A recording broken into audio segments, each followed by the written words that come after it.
Okay, so Dr. Archie, and today I wanted to talk a little bit about a subject which actually was kind of diagnosed not too long ago.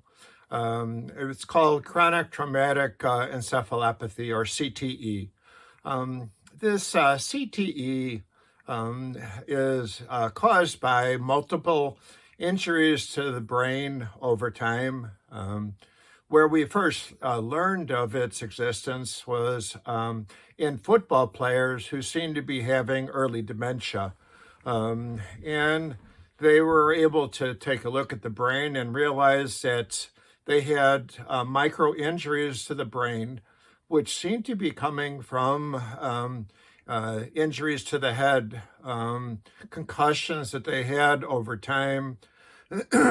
So the people with the most concussions had the most damage to the brain.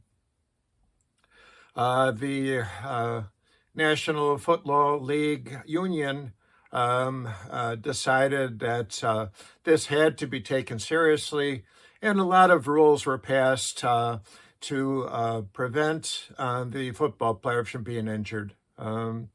Even in college football, there were a lot of changes made. And one of the ones that they have in college that they don't have necessarily in the pros is the rule against spearing. Basically, anytime you hit the player on the opposing team with your helmet, you're out of the game. And this is to protect both parties, actually.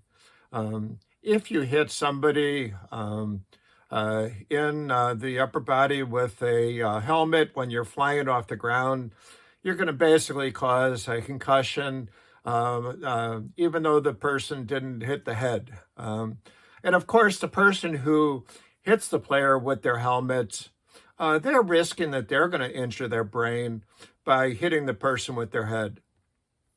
So, basically what they found was that over time, these people who were having a lot of concussions started having symptoms that were similar to dementia. And so these days, like I said, they've changed the rules to make sure that people with concussions don't go right back in the game. People who have concussions have a period of rest so that they can recover from the concussion. And again, this is to protect the players. Now, football, of course, is not the only place where there's head injury. In boxing, the goal of the game is to knock the other person out.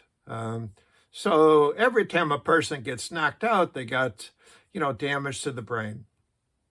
They've had a concussion, and that's why they get knocked out. For a period of time, the brain stops functioning. They have symptoms of confusion, difficulty moving around, and basically the ref counts them out. The only thing is that we haven't seen any headgear change in professional boxing. They do have it in the Olympic sport where the boxers must wear a headgear, but they haven't done that in professional sports. You got to wonder that they care as much about the boxers as they do about the football players. UFC is another one where people are hitting each other in the head. Of course, they knock each other out at times. Again, a lot of room for injury to the brain. What is surprising is that there's also injury in the game of soccer. The reason for this is when they head the ball. If a player hits the ball with his head into the goal, that's considered a score, but nobody pays attention to what happened to the guy who hit the ball. They said that hitting the ball could be as dangerous to the brain as driving a car at 20 miles an hour into a brick wall. So, just the fact that your head is being hit by the ball and you have to use enough force to move the ball means that your head is moving rapidly, and that means the brain is moving rapidly. There's part of the concussion is that the brain will keep on moving after the skull has stopped. Because the brain floats in a liquid, once the skull stops moving, the brain continues on and will smash into the skull bones on the inside, and that can also cause an injury. Now, of course, if you're riding a bike and you fall, hit your head, of course, that's going to be an obvious injury to the brain. But like I said, in football, many players kept on playing, and they didn't realize that they were causing themselves more damage by going in for the next play, even though they felt weird. So these days, they have to go to the sidelines.